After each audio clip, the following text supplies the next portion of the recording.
Yeah, the president has been accused of evading the court's ruling. The court has, as you've just mentioned, offered a arrest warrant for the president.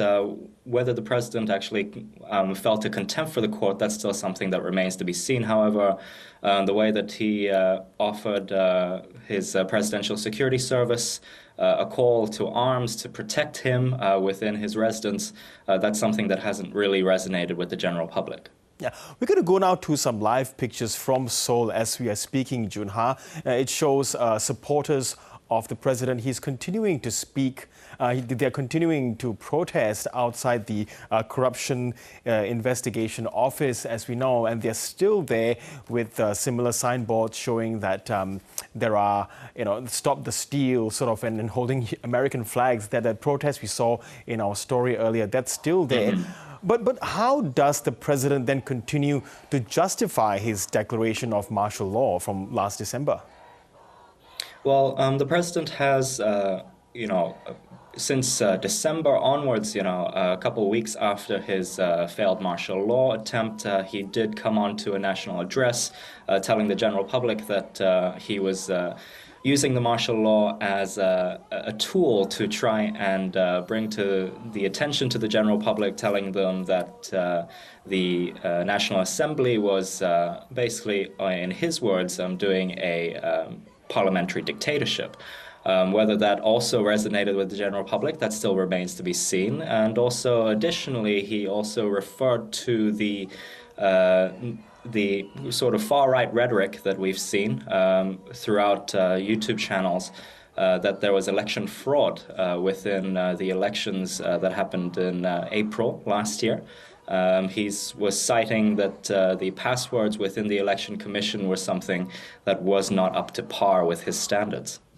Yeah, and of course, as these protests are going on, they're not massive by any scale, but some of President Yoon's supporters say there is even a communist conspiracy. We just saw pictures of one of the flags displayed saying CCP out. Where are these claims coming from?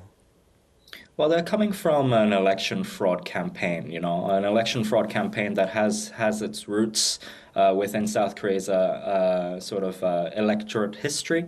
We've seen sort of far-right communities on YouTube first circling around the fact that the Liberal Democratic Party won the elections in 2020, the general elections in 2020, winning over 180 seats. The same goes for the 2024 general election, where the opposition as a whole, not just the Democratic Party, but all of the 6 opposition parties currently in parliament, won 192 out of the 300 seats available, leading many of the conservative voters, especially within those far-right channels, to sort of digress into that election fraud rhetoric and side with the rhetoric that was online. Yes, of course, we know things are going to continue to develop in the coming days. We know that the Constitutional Court will push on with the president's impeachment trial after Yoon Suk Yeol failed to turn up on day one. Now, will he be obliged to front the court, even though now he's sort of been detained and arrested? Well, currently, that's still something that needs to be debated. Some of the experts that I've been speaking to have said that, okay, maybe he will have a chance to show up now. Whether or not his appearance within the Constitutional Court is actually coming to a reality, that's still something that remains to be seen.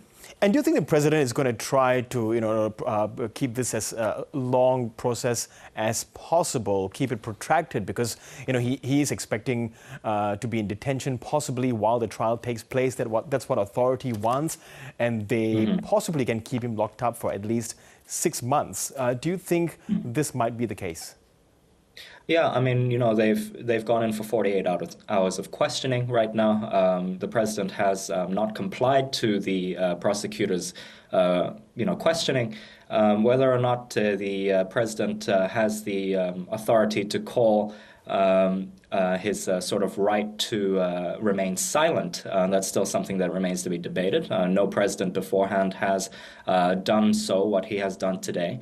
It is expected that the prosecution will file for not just an arrest warrant, but for a jail sentence for the president, as you just mentioned, for 6 months. The president still needs quite some time within the Constitutional Court, and he's still trying to protect the system as much so that the opposition leader, Lee Jae-myung, also faces his own trial. So it's kind of like a race of two horses. Okay, Joon Ha Park, really good to get your analysis today. Thank you so much. Thank you very much.